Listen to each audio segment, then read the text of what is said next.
다섯 번째 세션을 향해 가도록 하겠습니다. 당초 현재 들으실 다섯 번째 세션이 원래 첫 번째 세션으로 준비되어 있었습니다. 그런데 토마스 프리드먼 칼럼니스트가 중요한 인터뷰 일정이 잡혀서 미국 현지 일정 때문에 저희가 첫 번째에서 다섯 번째로 연기했었는데요. 연기됐던 이유도 함께 좀 들을 수 있었으면 좋겠다라는 바람이 있습니다. 자, 다음 순서 기존에서 토마스 프리드먼 미국 뉴욕 타임즈 칼럼니스트 그리고 모더레이터로 이원재 랩 2050 대표님께서 함께하는 기조 강연이 되겠습니다. BC Before Corona 코로나 이전과 AC After Corona 코로나 이후의 세계라는 주제로 강연이 진행이 되고요. 이후에 이원재 대표님의 사회로 토론하는 시간을 갖도록 하겠습니다. 우선 다시 나와주셨네요. 우리 이원재 대표님 무대를 모셨습니다. 박수로 환영해 주시기 바랍니다. 네, 안녕하세요. 랩 2050 이원재입니다. 네, 감사합니다. 자, 그리고 기조연사이신 토머스 프리드먼 칼럼니스트를 미국 현지로 연결해서 온라인으로 만나보도록 하겠습니다. 안녕하세요, 토머스 프리드먼. Hi, how are you? I hear you just fine. 네, 안녕하십니까? 잘 미국 들리십니까? 현지 시각 새벽 1시가 넘은 시간인데 늦은 저녁 시간에 함께해 It's 주셔서 감사합니다. 20 minutes to 2 in the morning in Washington. 와. 네, 지금 1시 40분 정도 되고 있습니다. 네, 여기 한국에서는 모더레이터로 이원재 랩 2050 대표가 함께 해주고 계십니다. 서로 인사 나누시죠. Hi, very nice to talk to you, Mr. Friedman. 안녕하세요. 이렇게 뵙게 돼서 반갑습니다. Great to meet you. 네. 자, 준비되시면 우리 토머스 프리드먼 교수께서 강연하실 텐데 마이크를 이제 우리 이원재 대표님께 넘기도록 하겠습니다. Mr. Friedman, I will do a little bit opening for the Korean audience and then hand over the 오프닝 멘트를 하고 난 다음에 그 다음에 발표 이렇게 하도록 제가 넘겨드리도록 하겠습니다. 네, 지금 저한테 말씀하시는 건가요? 네네, 제가 이제 한국 분들을 위해서 처음에 소개를 해드리고요. 그 다음에 제가 넘겨드리도록 하겠습니다. 그러면은 저희 어떻게 시간을 배분을 할까요? 제가 얼마나 얘기를 해야 되고 또 Q&A를 얼마나 할지 그런 부분을 좀 알았으면 좋겠는데요. 네네, 제가 30초 정도 얘기를 하고 그 다음에 발표를 하실 텐데요. 네네, 그런데 제가 발표를 할 때는 몇 분이나 time is Q&A를 몇 분이나 해야 되는지 말씀을 해주시면 좋을 것 같은데요. 한 30분 정도? 프리드만 씨께서 먼저 발표를 하시고 and then Q&A for like the rest of it. So it's gonna be Okay. yeah, another 30 minutes. I may leave more for Q&A. 네, 그러면은 제가 조금 더 빨리 끝내고요. 오늘 바이든 대통령 당선자랑 같이 인터뷰를 했습니다. 토마스 프리드만 씨가 오늘 오전에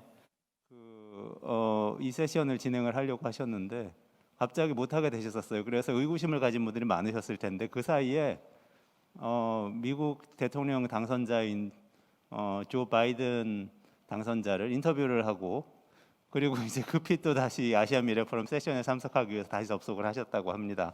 그래서 이 세션은 Before Corona와 After Corona, BC와 AC가 어떻게 다른지 우리가 어떤 세계로 나아가고 있는지에 대한 그런 이야기를 나누는 세션인데요. 토마스 프리드만 씨는 다들 잘 아시죠? 렉서스 올리브나무 1999년에 베스트셀러가 됐던 그 책으로 굉장히 세계적인 영향을 끼쳤고 렉서스처럼 세계화를 맞을 수도 있고 올리브나무처럼 세계화를 맞을 수도 있다.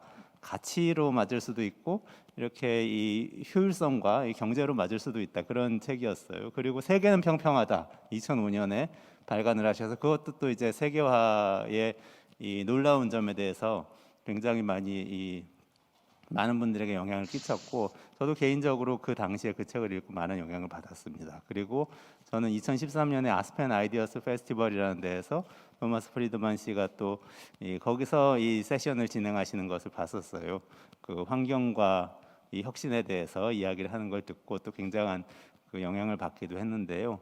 오늘은 아주 따끈따끈하고 현실적인 이야기도 해주실 것 같아요. 조 바이든 대통령 당선자를 인터뷰를 하고 방금 뉴욕타임즈의 칼럼도 그 사이에 쓰셨더라고요. 굉장히 부지런하신데 오늘 이 토마스 프리드만 씨로부터 세계는 평평하다와 렉서스 올리브나무의 다음 버전으로 애프터 코로나에는 어떤 세상이 오는지 그리고 또 가능하시다면 미국 대통령 당선자는 앞으로 세계 질서를 어떤 방향으로 끌고 나가실 건지 이런 내용에 대해서 발표를 청해 듣도록 하겠습니다. Mr. Friedman, please. Well, great. Well, let me 네. just try to make 먼저 maybe some 세 가지 좀 큰 주제로 말씀을 드리도록 하겠습니다. 세계화에 대해서 우리가 무엇을 배웠는지, 이번 팬데믹을 통해서 어떤 것을 얻었는지, 그리고 앞으로 코로나 이후에 어떻게 될지에 대한 제 생각을 말씀드리도록 하겠습니다. 그리고 나서 토론을 해보도록 하겠습니다. 팬데믹은 우리에게 전 세계적으로 교훈의 경험이었습니다. 특히 미국의 경우 더 그렇습니다. 제가 팬데믹에 대해서 얘기할 때마다 항상 라디오 쇼, 이스트 선데이라는 라디오 쇼를 떠올리는데요. 팬데믹의 정점일 때 지난 4월에 이 라디오 쇼에서 방송이 됐던 것이 있습니다. 전 세계, 특히 미국 시간으로 일요일에 방송이 됐는데요. 워싱턴에 있는 그런 이스턴 설먼에 대한 내용이었습니다. 그리고 교회와 관련해서 그런 성경, 즉 찬송가를 불렀습니다. 주가 전 세계를 자신의 손에 담고 있다는 이런 내용이었습니다. 전 세계가 주의 손에 달려 있다라는 가사를 담은 찬송가였습니다. 먼저 이번 팬데믹으로 우리가 배운 것은 코로나가 지나간 이후에도 우리에게 남아 있을 것입니다. 바로 우리 모두에게 모든 사람들, 지구의 모든 사람들이 대자연의 손 위에 있는 것이 어떤 느낌일지라는 것을 배웠습니다.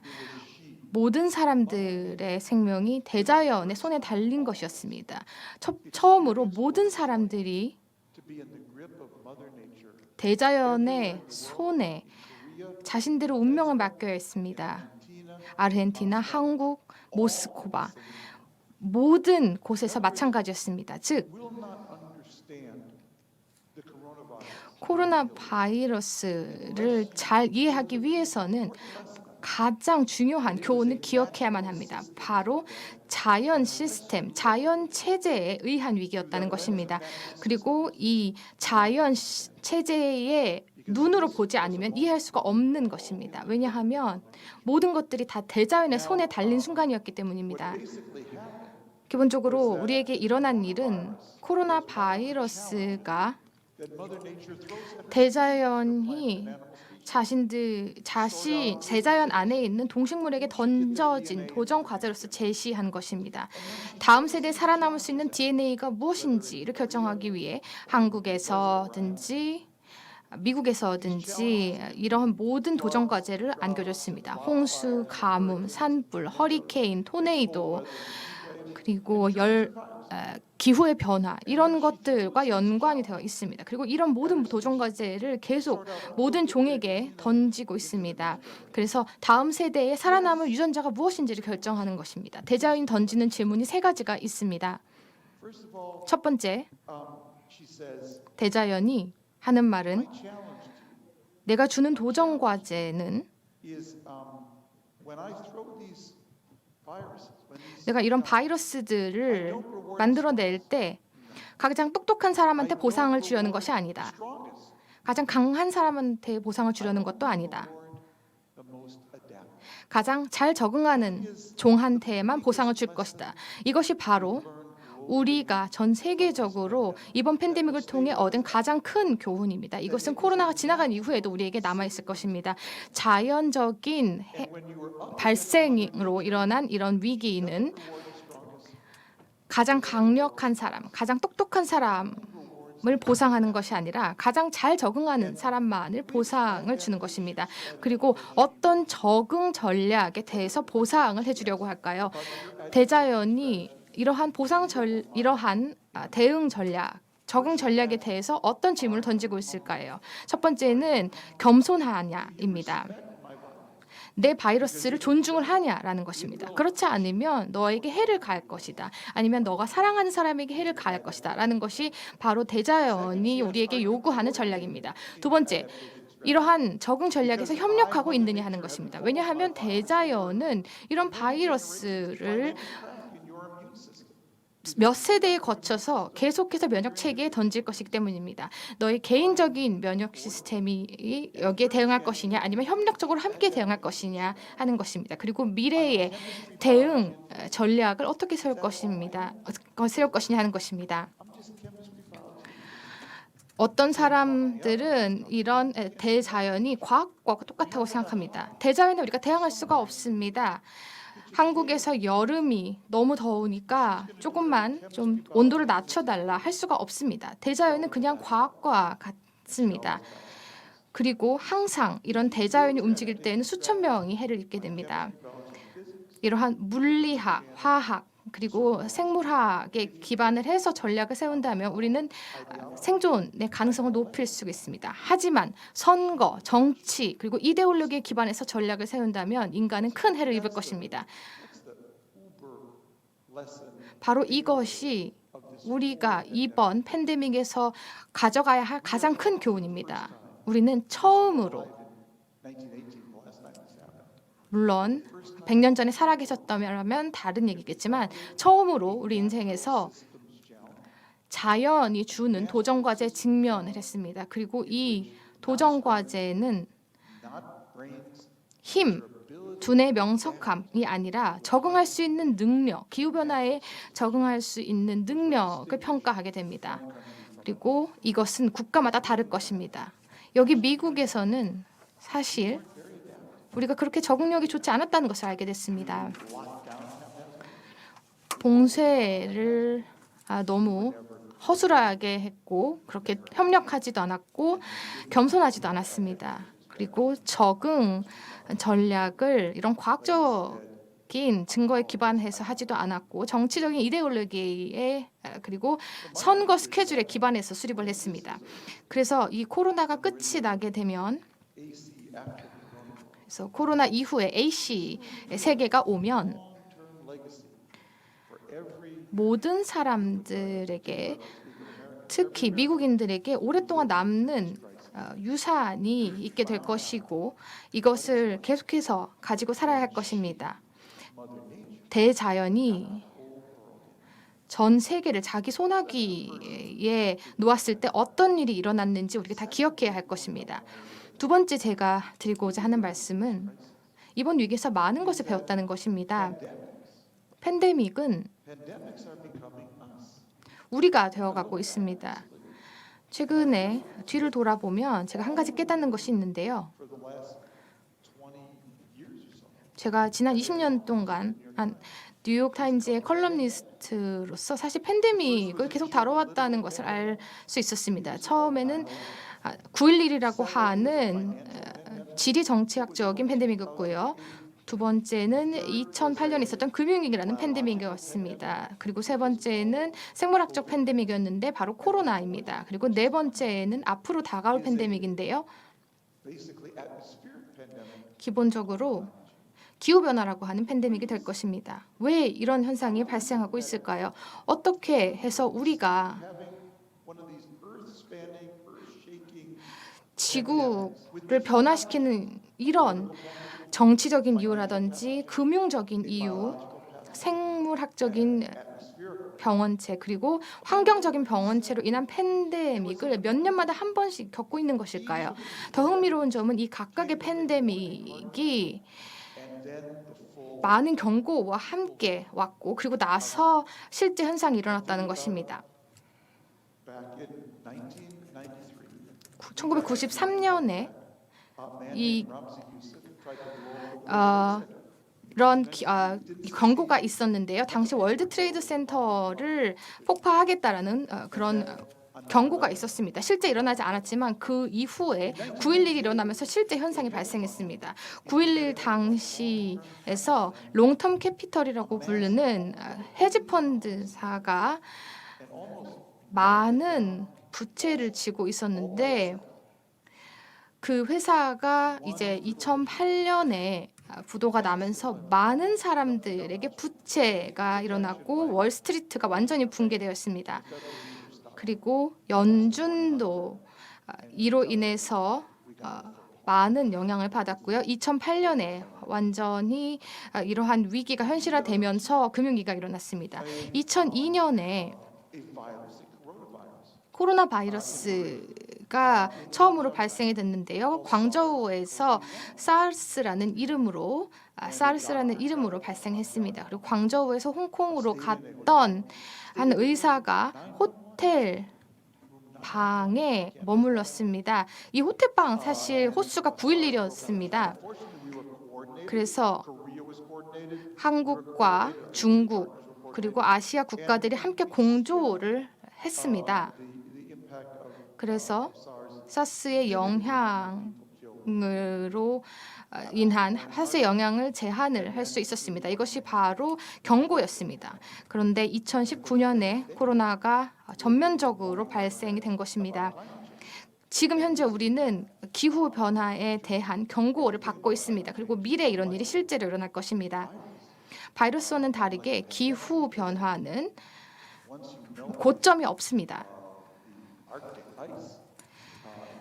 북극의 빙하가 녹기 시작해서 해수면이 상승하면 영구적인 것입니다. 여기에 대한 기후변화에 대한 면역 체계는 없습니다. 영구적으로 계속해서 증가하는 해가 가해질 것입니다.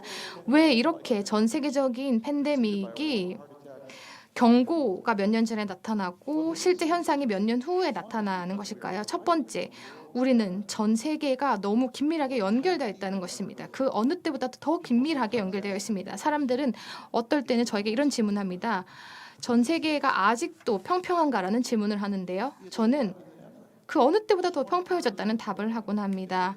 지금 여기는 거의 새벽 3시가 다 됐는데 제가 한국에서 있는 웨비나에 참석을 하고 있습니다. 마치 옆집에 있는 것 같은 기분입니다. 그래서 전 세계가 이렇게 가깝게 연결이 되어 있고 그 어느 때보다도 더 긴밀하게 연결되어 있습니다. 그리고 동시간에 이렇게 참여를 하고 있습니다. 이런 연결성이 더욱더 증가하고 있습니다. 이 연결성은 더욱더 빠르게 일어나고 있습니다. 2019년 12월 그리고 2020년 3월에 중국에서 미국으로 가는 직항 비행편이 3,200개였습니다. 코로나 바이러스가 확산되고 있을 때 그런 많은 항공편이 있었고 우한과의 직항도 50개나 됐습니다. 얼마나 많은 미국인이 우한이라는 이름을 들어보기나 했을까요? 그런데도 불구하고 직항편이 우한에서 미국까지 50편이나 됐습니다. 그래서 우리는 전 세계를 점점 더 연결하고 있고 그리고 이 연결성을 계속해서 증가시키고 있습니다. 3G가 있을 시절을 생각해 보시면 2시간짜리 영화를 컴퓨터에 다운받을 때 26시간이 걸렸습니다. 4G로는 6분이 걸립니다. 5G로는 3.6초가 걸립니다. 전 세계를 더욱더 연결시키고 있고 그리고 이 연결성을 굉장히 강화하고 있습니다. 세 번째는 바로 굉장히 핵심적인 것인데요. 우리는 이 완충지대, 자연적인 그리고 인류가 만들어낸 완충을 없애고 있습니다. 이 완충은 이러한 흐름의 위험성을 막을 수 있는 것입니다. 그리고 우리가 큰 불안정성을 한 지역에서 다른 지역으로 흘러가지 못하도록 막을 수 있는 그런 완충지대를 없애고 있는 것입니다. 9.11이 일어났을 때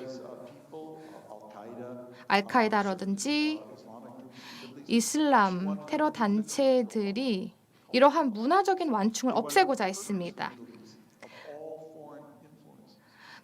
중동에서 모든 해외 세력의 힘을 없애고자 했습니다. 그래서 단일 문화를 유지하고자 했습니다. 자연 같은 경우는 다문화에 중심을 두고 있습니다. 단일 문화라면 한 가지 질병이 모든 작물을 다 망칠 수가 있습니다. 하지만 여러 가지 작물이 함께 있는 상황에서는 훨씬 더 회복력이 강하게 됩니다. 인간과의 관계도 마찬가지입니다. 다양화된 사회는 훨씬 더 회복력이 강합니다. 그리고 이러한 다양성을 없애려고 한다면 그래서 단일 사회가 된다고 한다면 한 가지 질병에도 매우 취약하게 될 것입니다. 그래서 알카에다가 사실 이러한 측면에서 많은 영향을 미쳤고요. 사르스도 마찬가지입니다. 사르스는 다른 완충지대를 우리가 없애면서 왔는데요. 바로 환경 다양성입니다. 중국이 도시 지역을 확대를 하면서 야생 지역까지 확대를 시켰습니다.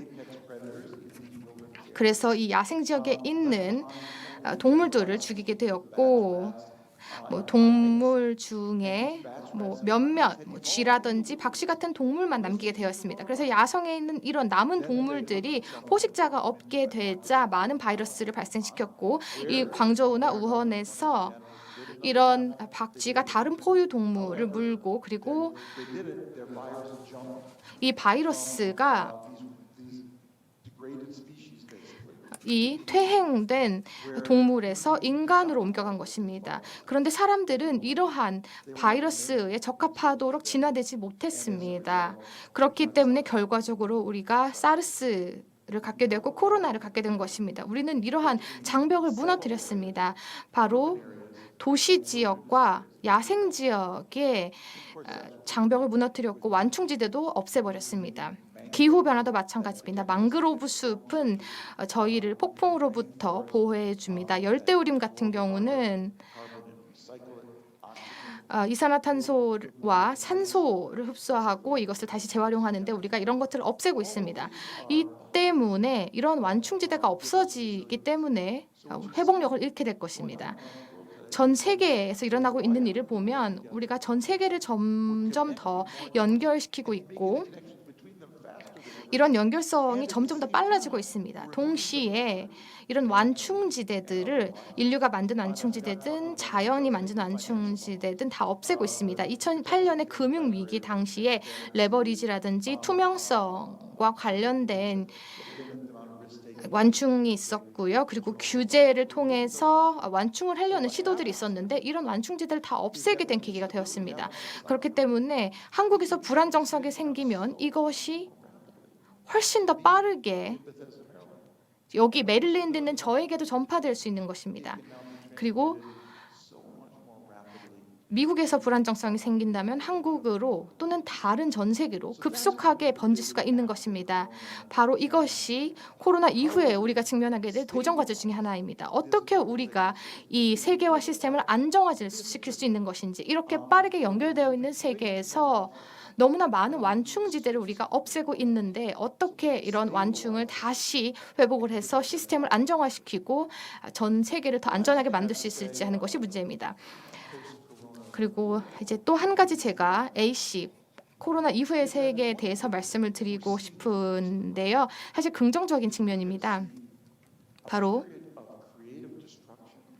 창조적인 파괴 시대를 보게 될 것이고 그 어느 때보다도 더 큰 현상을 보게 될 것입니다. 파괴의 생산, 파괴의 창조가 굉장히 많이 일어날 것입니다. 왜냐하면 현재 너무 많은 사람들이 혁신에 공헌을 하고 있고, 그리고 이런 혁신을 매우 저렴한 가격으로 분배할 수 있도록 하고 있습니다. 역사상 이런 전례가 없습니다. 그리고 매우 고연산 컴퓨팅을 클라우드를 통해서 연결할 수 있도록 하고 있습니다. 더 많은 사람들이 이러한 고연산 컴퓨터 장치와 연결되어 있는 커뮤니케이션 장치를 배급받고 있고, 현재 금리도 너무 낮기 때문에 너무 쉽게 기업을 시작할 수 있습니다. 그리고 그 어느 때보다 더 많은 사람들이 고연산 컴퓨터에 연결이 된 커뮤니케이션 장치를 갖게 되고,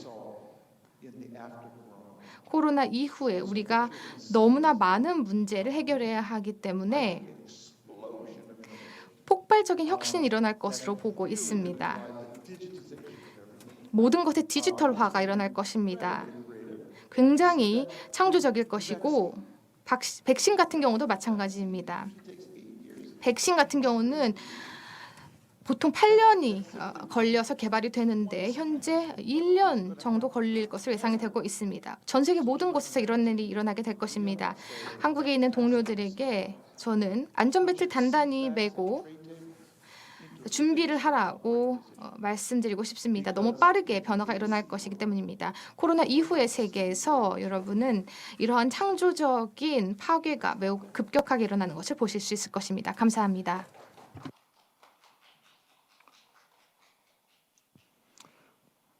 네, 말씀 잘 들었습니다. 지금 여기서 열렬하게 박수로 감사의 인사를 드리는 걸 아마 프리드만 씨도 잘 안 들리시겠지만 들으셨으면 좋겠고요.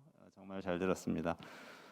지금 이 포스트 코로나 시대에 대한 이야기를 굉장히 큰 틀에서 말씀을 해주셨는데요. 프리드만 씨에게 제가 좀 질문하고 싶은 게 몇 가지 있는데, 우선 그 사이에 지금 바로 몇 시간 전에 미국 대통령 당선자를 만나서 인터뷰를 하셨잖아요. 그래서 그 이야기를 좀 여쭤보고도 싶은데요. 지금 말씀하신 이런 애프터 코로나의 굉장히 급격한 변화에 세계 질서의 변동도 있을 것 같은데, 조 바이든 대통령 당선자는 앞으로 이 애프터 코로나 시대의 세계 질서를 어떤 방향으로 끌고 가려고 생각을 하고 있는지 조금 소개를 해주실 수 있으실까요? It's a very good question. Well, what he talked about tonight, we talked about U.S.-China relations in particular. He said he's going to study very closely the trade agreement, the Phase 1 trade agreement that President Trump negotiated with Beijing, which calls on China to buy $200 billion of additional U.S. goods and services, in 2020 and 2021. They're quite behind right now on those purchases, purchases, I would say. But what President Biden said, he's going to study that deal before he decides what to do with it. But most importantly, he said, and this is important for Korea, that the days of America going it alone vis-a-vis China are over, and that he wants to deal with China with real leverage, and the leverage of having allies, many allies, both from Asia and from Europe. And he will only engage in negotiations with China when he can do it from a broad-based alliance and not just Trump versus Xi Jinping. And so I think that's going to be the biggest change you're going to see in U.S. sort of trade policy and foreign policy. The alliance is back. The alliance builders are back. I think you'll see it in the Korea-American relationship immediately as one of our closest allies in Asia. And you will be central, I think, to the Biden foreign policy in the Asia-Pacific region. 제가 그 사이에 프리드만 씨가 뉴욕타임즈에 쓰신 칼럼을 좀 읽어봤었는데요. 거기에도 그런 비슷한 말씀을 하셨어요. 지금 그 이야기인데 차이나 스트래티지, 그러니까 중국 대중 전략에 대해서 질문을 프리드만 씨가 하셨을 때 바이든 당선자가 가장 중요한 우선순위는 동맹을 복원하는 것이다. 그렇게 이야기를 했는데 그 부분을 좀 말씀을 해주셨는데요. 저희 근데 이 한미 간에 약간의 현안이 있습니다. 예를 들면 주한 미군의 방위비 분담금이라든지 또는 한미 FTA라든지 이런 현안들이 있는데, 그럼 그런 이 현안들에서도 바이든 대통령이 조금 더 적극적으로 한국과 협상을 하고 뭔가 동맹을 강화하는 조치를 취하겠다, 이렇게 해석해도 됩니까?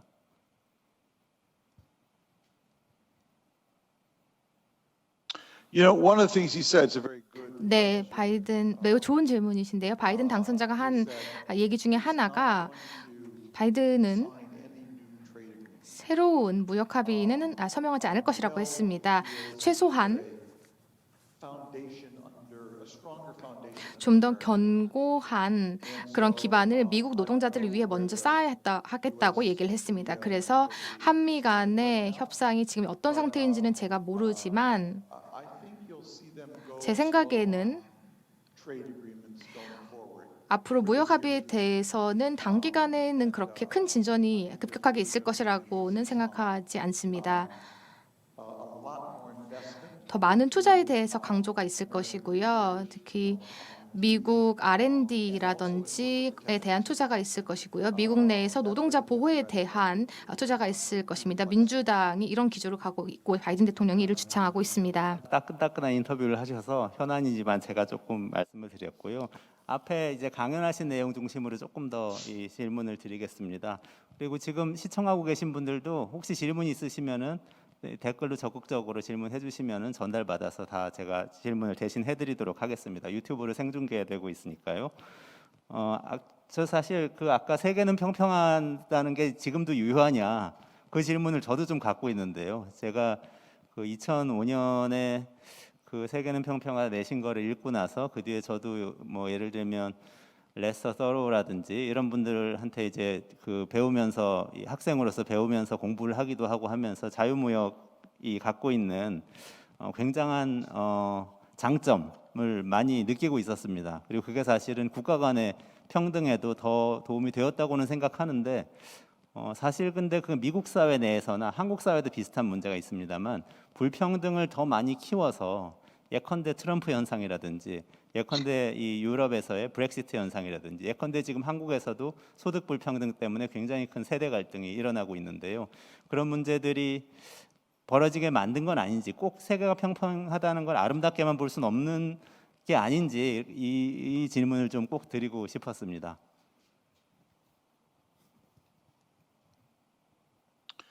Yeah, look, with 네. 제가 항상 하는 얘기는 세계화가 장단점이 다 있다는 것입니다. 문제는 그 단점을 최대한 완충하려고 하는 것이 중요합니다. 세계화 같은 경우는 세계 무역으로 인해서 해를 입은 사람들은 잘 알고 있을 것입니다. 그리고 이런 무역에 대해서 혜택을 입은 사람들은 이것을 너무 당연하게 얘기합니다. 그래서 굉장히 불균형적인 정치적인 관계가 얽혀 있습니다. 지난 20년 동안 우리가 배운 것이 있다면 더 개방적인 무역 정책, 특히 중국과 개방적인 무역 체제를 가지려고 한다면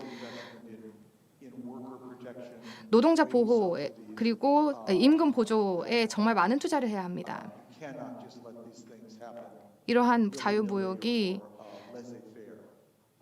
불공평하게 일어나게 내버려 둬서는 안 됩니다. 의도적으로 보호 장치를 설치를 해서 이런 자유무역으로 인해서 대규모 실업이 일어나지 않도록 해야만 합니다. 지난 20년 동안 우리는 많은 것을 배웠다고 생각하고 이러한 것들이 바이든 행정부에 반영이 될 것이라고 생각합니다. 혹시 그런데 그런 조치들이 조금 늦은 건 아닐까요? 너무 늦어서 이미 불평등이 너무 심화되어서 많은 사람들이 세계화에 대해서 반발을 하게 되고 그 결과로 트럼프 현상이라든지 브렉시트가 일어나고 결과로 이미 세계화가 후퇴하는 방향으로 지금 세계가 변하고 있는 건 아닙니까?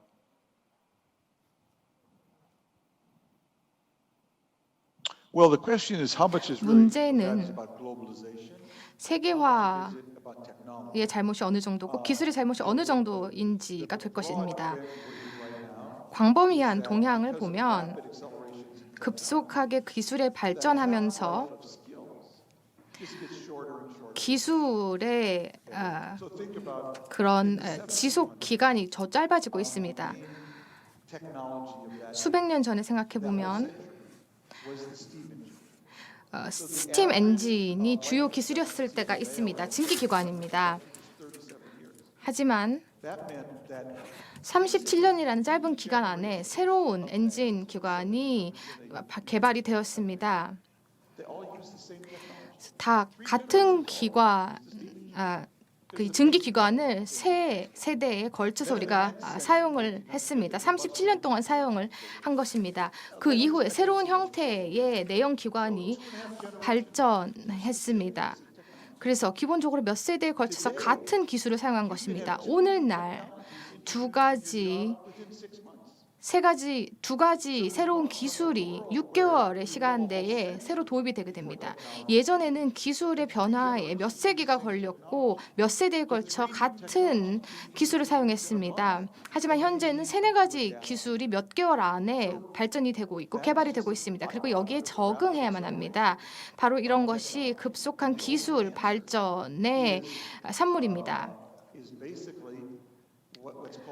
기본적으로 저스틴 타임 학습일, 즉 대학교에 다닌다면 저스틴 타임이라는 학습을 하게 되는데요. 전 세계도 마찬가지입니다. 기술에도 적용되는 것입니다.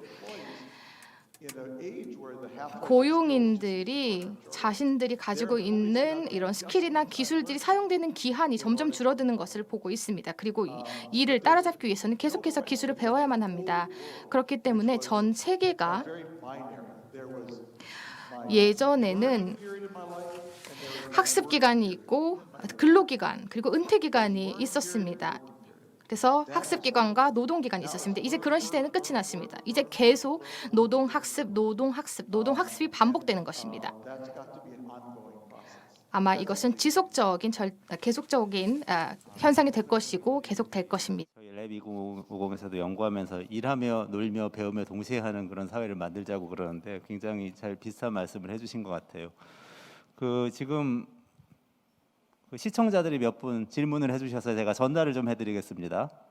첫 번째 거는 되게 저도 궁금하던 건데 DC to AC라는 말이 굉장히 잘 만든 말인 것 같은데, 그리고 제가 여기에 좀 덧붙이자면 렉서스와 올리브나무도 뭐 현대자동차와 올리브나무가 아니었기 때문에 한국인으로서 조금 아쉬움은 있습니다만, 그래도 렉서스와 올리브나무도 굉장히 훌륭한 이 네이밍이었고, 그리고 뭐 월드 이즈 플랫도 사실 갈릴레이 말 이야기를 빌려와서 세계화를 너무 잘 표현하셨는데, 그런 이렇게 잘 만들어진 말을 만들어내는 능력이 어디서 나옵니까? 어떤 식으로 그걸 기획을 하시나요? 이런 질문이 나왔습니다.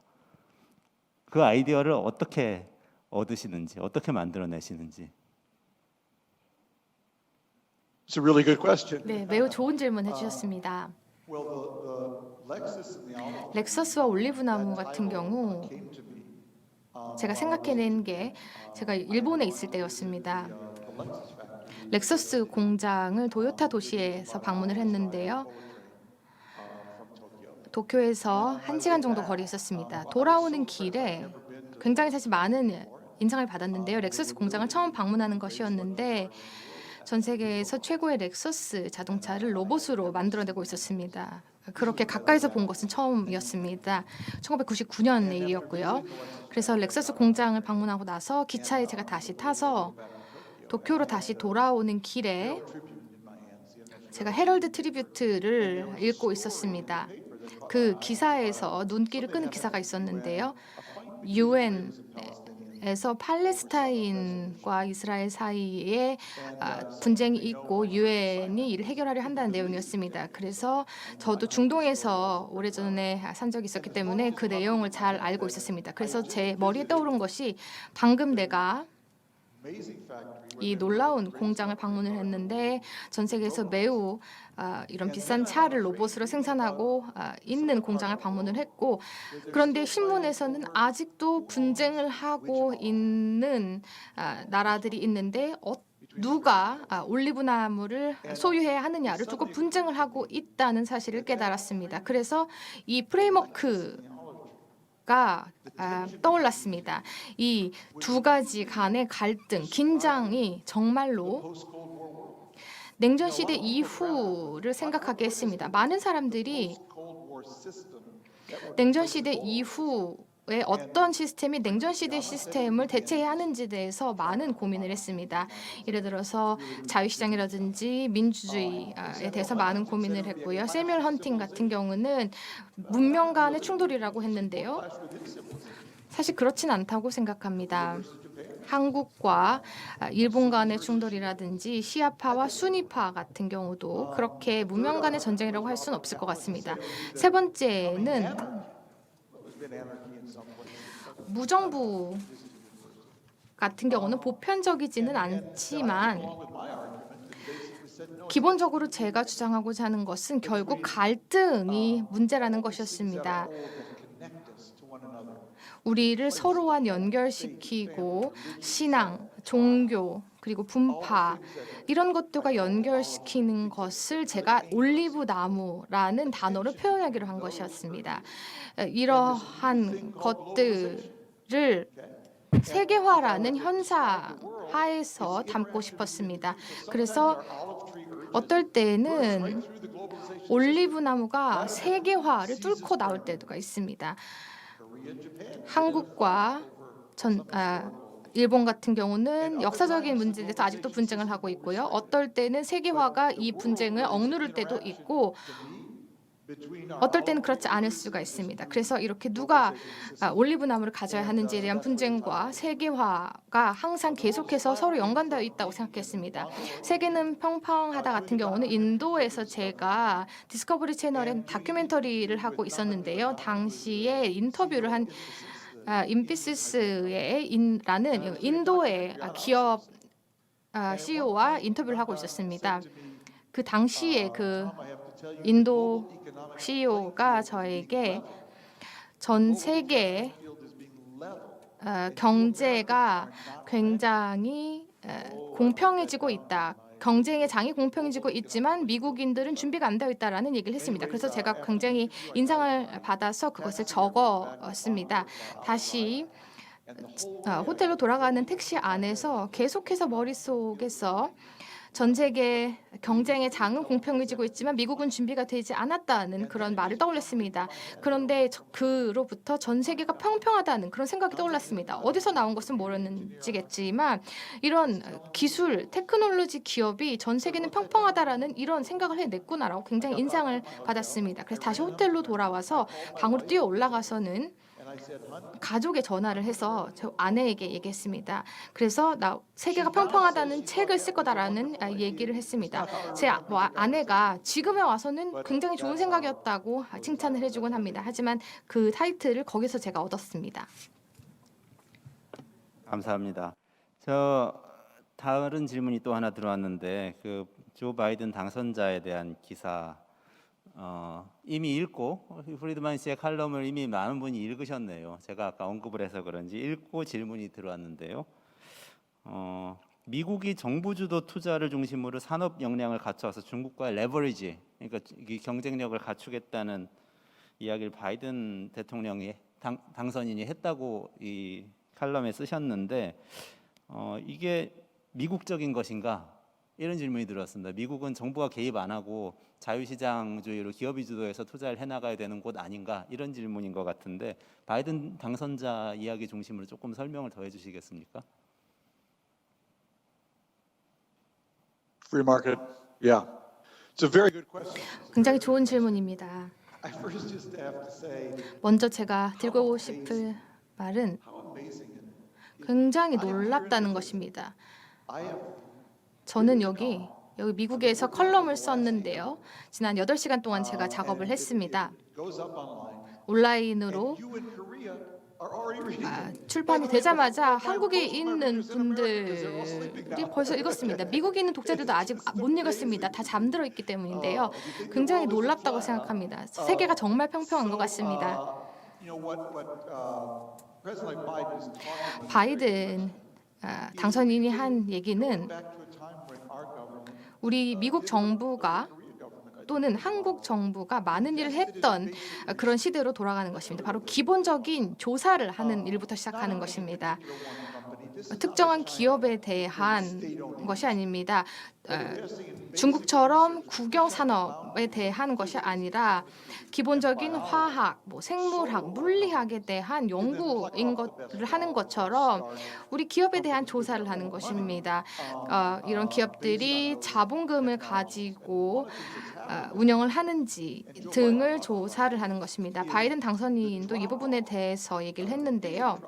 in the amount of government funded research today. 정부가 자금을 지원하는 연구의 양이 굉장히 급격하게 감소했습니다. 그런데 우리는 이것을 회복하고자 국가가 직접 운영한 시스템은 아니고 R&D에는 어쨌든 아주 적극적으로 투자를 하는 No, 그런 exactly. 네. 그렇게 이해를 할 수 있을 것 같습니다. 또 질문이 하나 있는데요. 기사 많이 읽으셨네요. 한국 분들이. 이건 영문으로 돼 있어서 바로 제가 읽어드리겠습니다. Really enjoyed your 네, 정말 지금까지 토크해 주신 거 정말 잘 들었습니다. 그리고 로컬라이제이션에 대해서도 말씀하시는데요. 이 현지화가 말씀하셨던 이 글로벌라이제이션 세계화와는 조금 다른 개념인데 이 부분에 대해서 의견을 여쭤보셨습니다. It's always really 굉장히 좋은 질문인데요. harmonizing both. 이 두 가지를 조화시키는 것이 중요합니다. Balance between 로컬라이제이션과 세계화 간의 적절한 균형점을 찾을 때 제대로 잘 조화가 이루어져 있다고 생각합니다. 팬데믹 때문에 여행을 지금 할 수가 없습니다.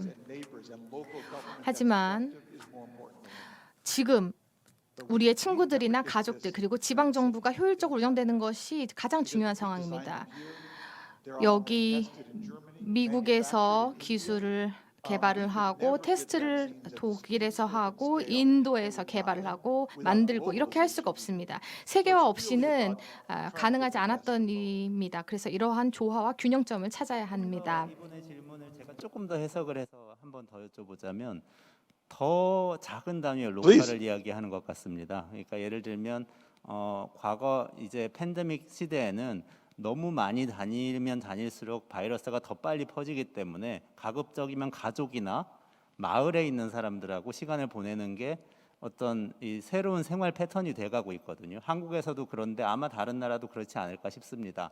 그렇다면 진짜 로컬, 우리 가족, 우리 친척, 우리 마을 이런 단위가 옛날에 세계화가 되면서 우리가 막 멀리 연결되면서 인생의 의미를 찾고 그랬다면 이제는 조금 더 가까운 데서 의미를 찾는 식의 아주 작은 로컬라이제이션이 중요해지는 거 아닌가 이런 질문인 것 같습니다.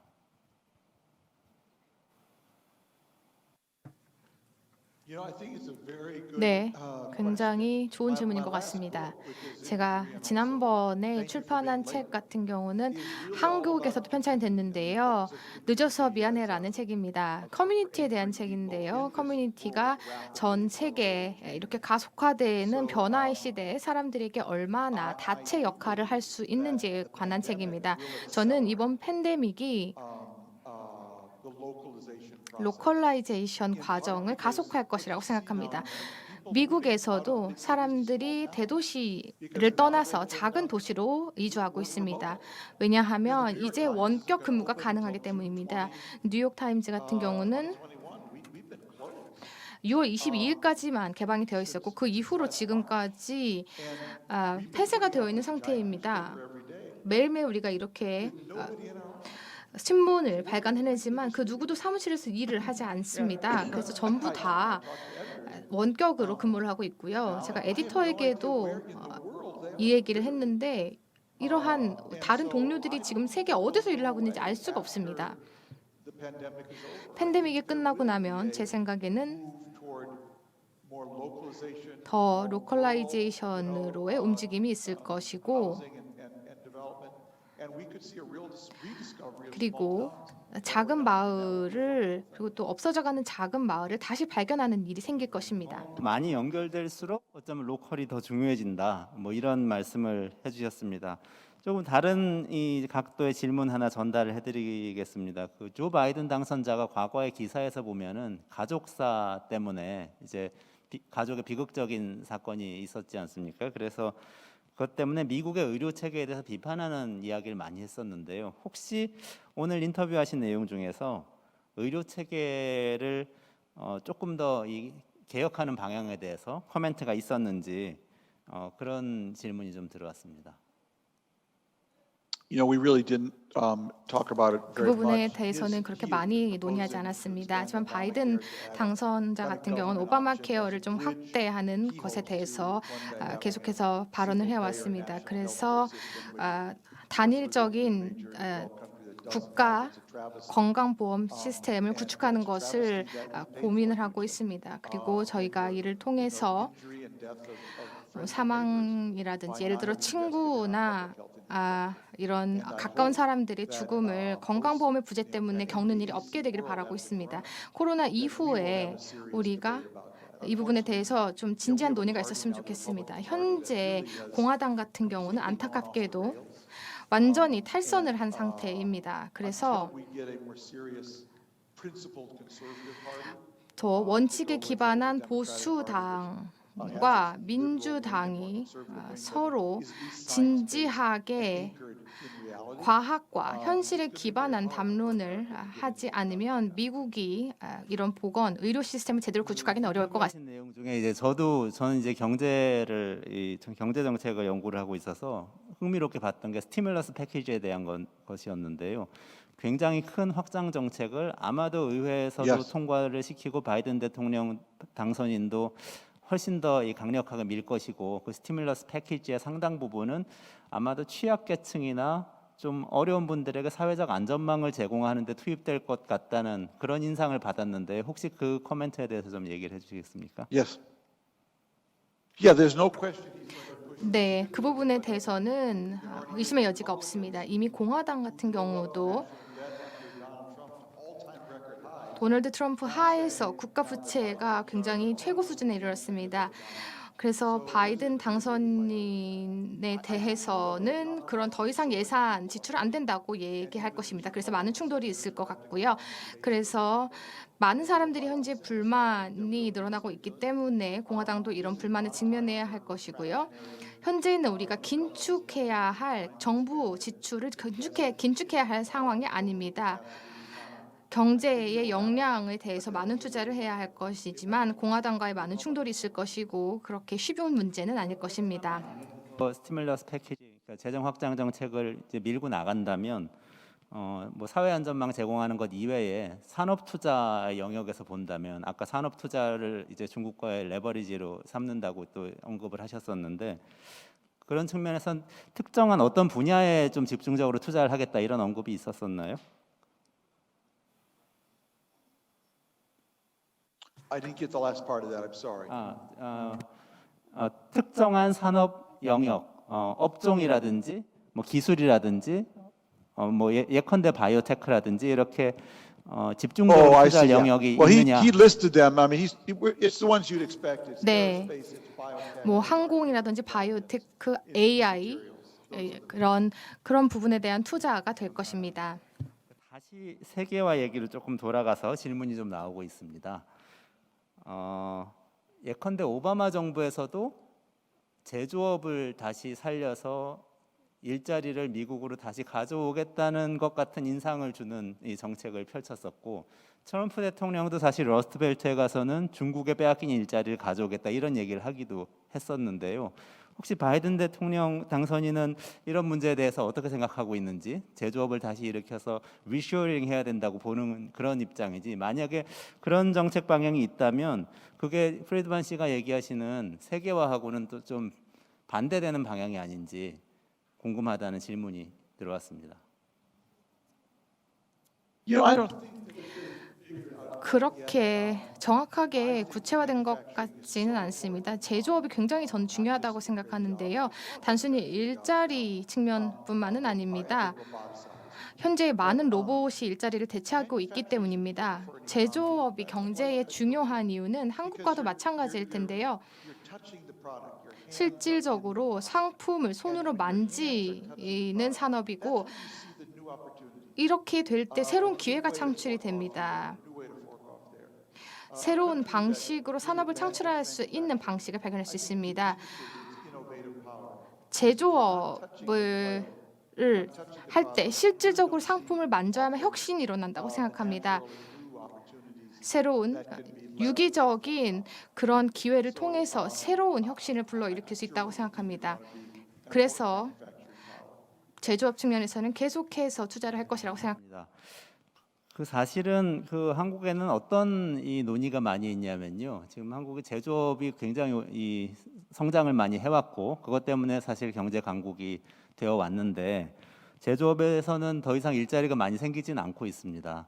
그래서 이 기술이 더 발전하면 지금 이제 제조업 자동화 수준에서도 일자리가 이렇게 안 생기고 있는데 기술이 더 발전하면 사실은 고용은 훨씬 더 불안정해지고 일자리가 줄어드는 거 아니냐 이런 이 걱정이 굉장히 많은데 혹시 이런 논의에 대해서는 애프터 코로나 이 사회하고 연결시켜서 어떻게 생각하시는지 좀 궁금합니다. That's always been a fear. 항상 그런 우려는 있었습니다.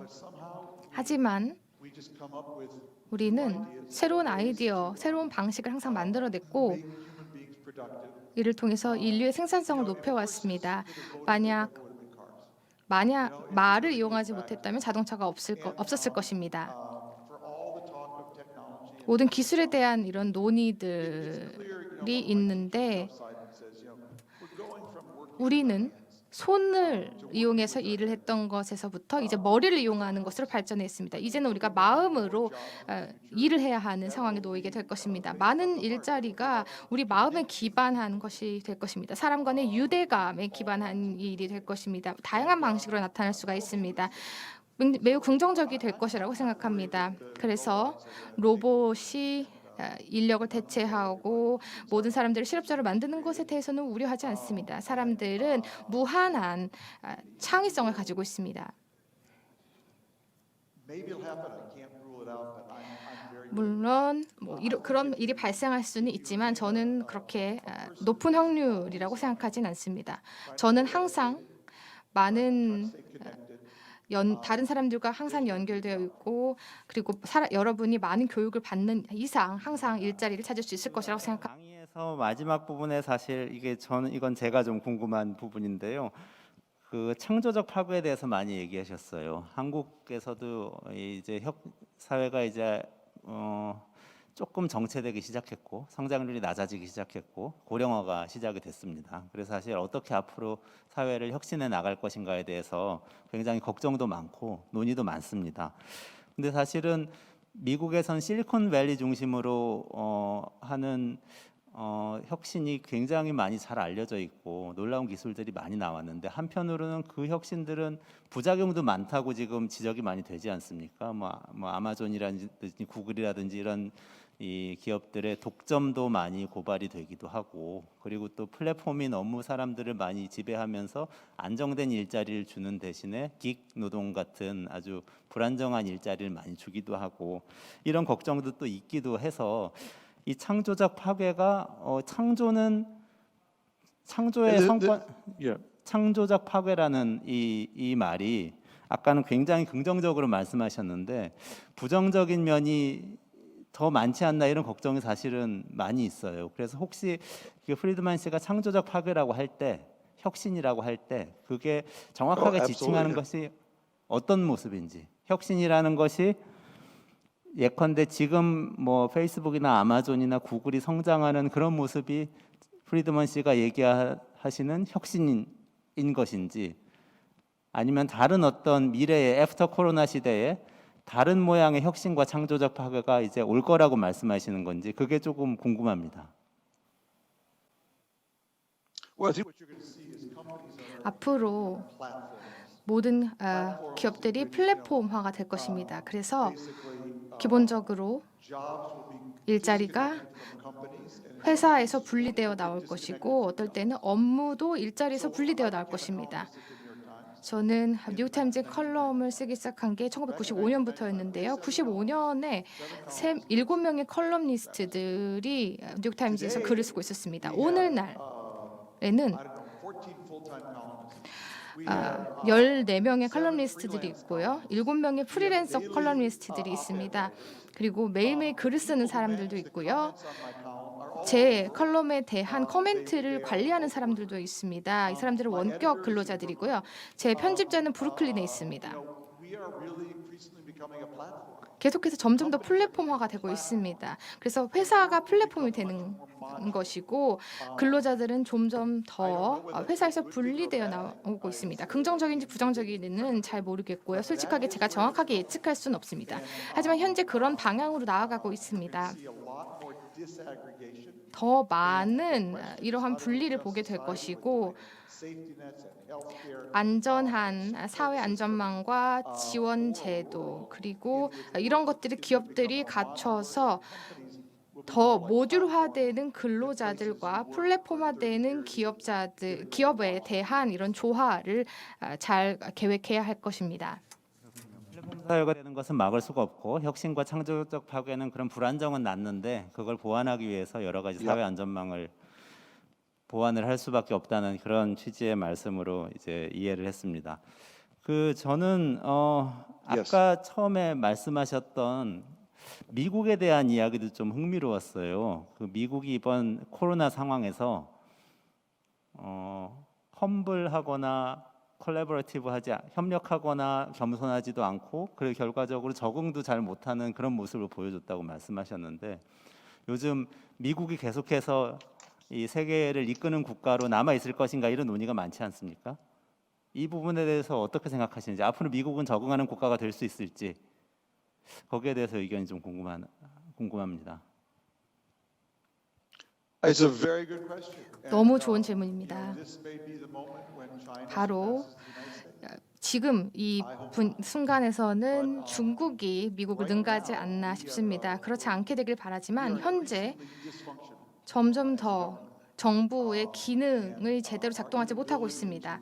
그리고 타협에 실패하고 있고 그래서 마음으로 큰 일을 할 수가 없게 되었습니다. 함께 협력하는 일을 할 수 없게 된 것입니다. 그래서 중국을 현재 생각해 보면 지난 15년간 중국은 3번의 5개년 계획이 있었습니다. 그리고 이 5개년 계획마다 더 성공적인 계획으로 이어졌습니다.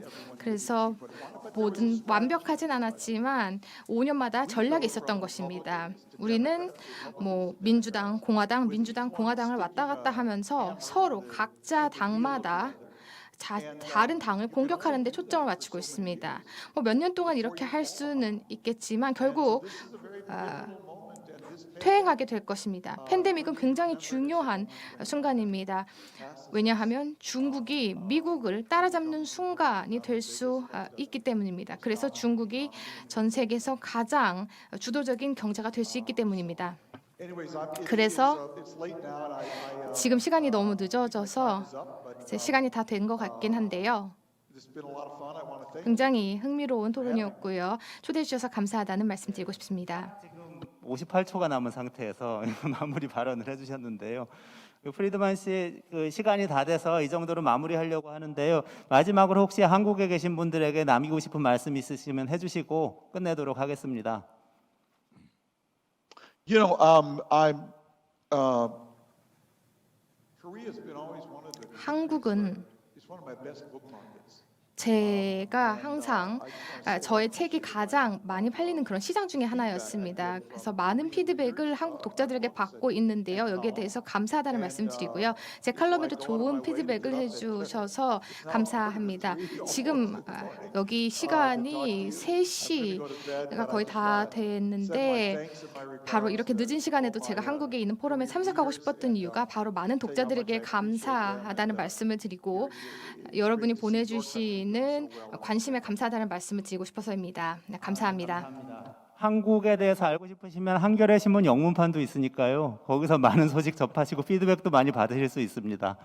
그러면 프리드만 씨 이 정도에서 보내드리도록 할게요. 네. 좋은 말씀해주신 프리드만 씨께 박수로 이 감사의 뜻 표하면서 마무리하도록 하겠습니다. 감사합니다.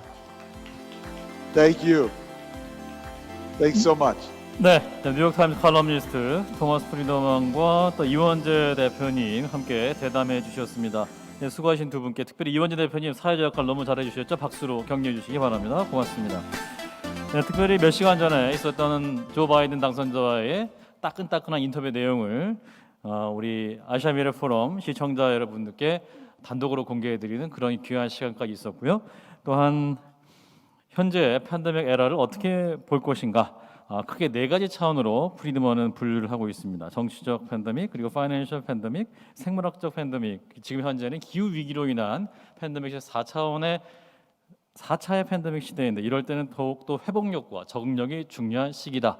그런 의미에서 우리는 평생 공부하는 자세를 가져야 된다라는 말씀을 함께 해 주셨습니다. 네, 그런 의미에서 그 평생 공부하는 러닝 피어리어드, 그것을 온고잉 프로세스로 계속해서 공부할 수 있는 기회를 주기 위해서 아시아 미래 포럼은 올해도 그리고 내년에도 계속될 것이다라는 말씀을 드립니다.